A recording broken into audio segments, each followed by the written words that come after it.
Chers amis, dimanche dernier, les Rameaux, nous sommes entrés dans la Semaine Sainte. Souvenez-vous, l'année dernière, nous avons vécu Pâques derrière nos écrans. La chance de cette année, c'est que nous allons vivre la Semaine Sainte, comme on dit aujourd'hui en présentiel. C'est vraiment une chance. Nous allons vivre d'abord le centre de notre foi, le Triduum, la Pâque de Jésus, jeudi saint. Après avoir lavé les pieds de ses disciples, Jésus prend le pain et nous entendons cette parole: « Ceci est mon corps livré pour vous, prenez, mangez ».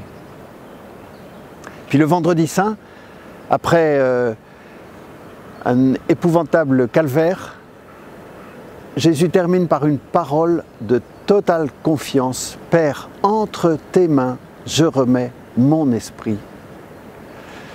Puis le samedi saint, nous entrons dans le grand silence. Jésus descend aux enfers. Et le dimanche de la résurrection, le chant nouveau se propage sur toute la planète. Le Christ est ressuscité. Il est vraiment ressuscité.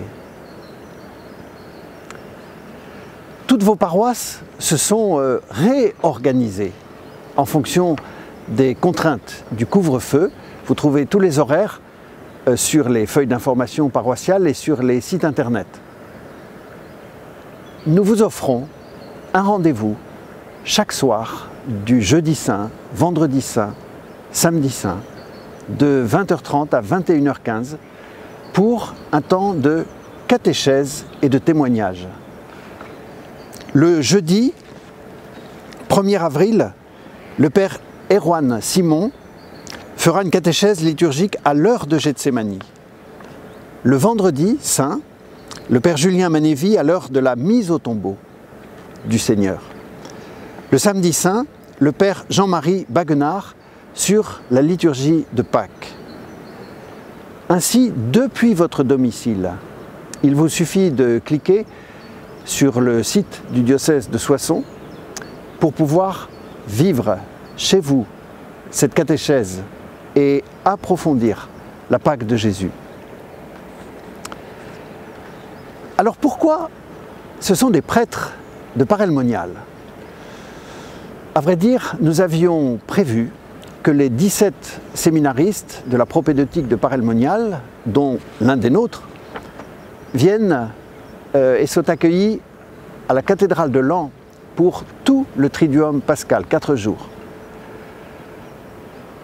C'était prévu et ils devaient pouvoir vivre les grandes liturgies paroissiales et puis aussi vivre une démarche missionnaire en allant dans les écoles vers les jeunes, en allant aussi dans les maisons de retraite vers les personnes âgées et aussi sur le marché, rencontrer le tout venant. Donc une démarche missionnaire. Voilà, les contraintes sanitaires nous ont empêchés de pouvoir les accueillir sur Laon.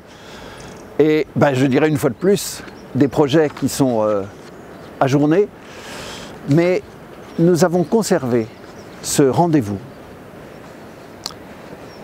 Vous constatez dans le projet que je viens d'exprimer 2 dimensions. La liturgie en paroisse et une démarche missionnaire vers les gens, là où ils vivent. C'est le même mouvement que nous allons expérimenter avec la communauté Palabra Viva lorsqu'ils reviendront sur Soissons du Brésil. C'est ce même mouvement aussi de prière et de mission que plusieurs prêtres et diacres de notre diocèse vont vivre à 2 reprises sur le diocèse de Reims dans des semaines missionnaires en paroisse. Je confie aussi à votre prière la journée des prêtres qui aura lieu au mois de juin vers une paroisse de Haute-Marne qui vit une expérience en rural de petite fraternité missionnaire. Voyez bien que nous sommes en pleine recherche du visage de notre Église au cœur de la ruralité. Voilà. Je voudrais enfin, de retour de l'Assemblée des évêques de France, vous donner deux échos. Vendredi dernier s'est terminée notre assemblée, nous étions tous en visio. Le premier écho, c'est pour évoquer notre travail de réflexion sur l'écologie. Et la séquence que nous avons ouverte là, cette semaine dernière, était sur l'écologie intégrale. En effet, il y a une approche proprement chrétienne de la nature, car pour le chrétien, la nature est création de Dieu et elle nous permet, dans le service et le contact de notre terre, elle nous permet de rendre hommage à Dieu.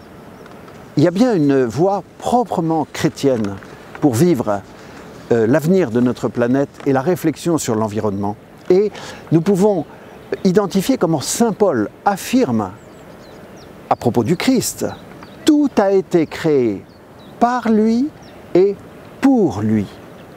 Ainsi, nous voyons qu'il y a une affirmation de foi que la création est en vue du Seigneur. Voilà, vous allez pouvoir, si vous le souhaitez, retrouver sur notre site internet du diocèse de Soissons les principales interventions sur papier ou bien sous mode vidéo. Il y a vraiment des rendez-vous très riches. Le deuxième thème, vous savez que nous sommes activement engagés dans la lutte contre la pédophilie. À quelques mois de la fin du travail de la SIAZ, la commission indépendante que nous avons demandée, nous avons voulu faire le point de notre énorme travail de toutes ces dernières années, depuis l'an 2000, mais tout spécialement depuis 2016.